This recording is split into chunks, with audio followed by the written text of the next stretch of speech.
তো বন্ধুরা, এবার শুনো শিয়াল আর মুরগির মজার একটি গল্প। তো বন্ধুরা, একদিন সকালে গ্রামের আঙ্গিনায় মুরগি আনন্দে খাবার খাচ্ছিল। তারপর ওই মুরগিটা হঠাৎ মাটিতে কিছু চকচকে দানা দেখতে পেল।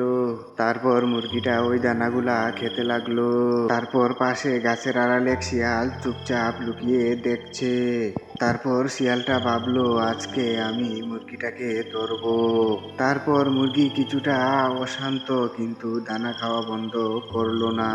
তারপর শিয়াল ধীরে ধীরে নেমে আসে পেছনে লেজ লুকিয়ে। তারপর হঠাৎ মুরগিটা শিয়ালের চোখ দেখে চমকে গেল। তারপর সে দ্রুত একটি পাথরের আড়ালে লুকালো। তারপর শিয়াল দৌড় দিয়ে মুরগিটিকে ধরার চেষ্টা করলো। তারপর মুরগি বুদ্ধি দিয়ে ওই পাশের খাঁচার ভিতর গিয়ে পালালো। তারপর ওই শিয়ালটা ঘুরে ঘুরে খাঁচার বাইরে থেমে গেল। তারপর মুরগিটি নিরাপদে খাঁচার ভিতর বসে শান্ত হলো। তারপর শিয়াল হতাশা হয়ে আবার নতুন সুযোগের জন্য অপেক্ষা করতে লাগলো।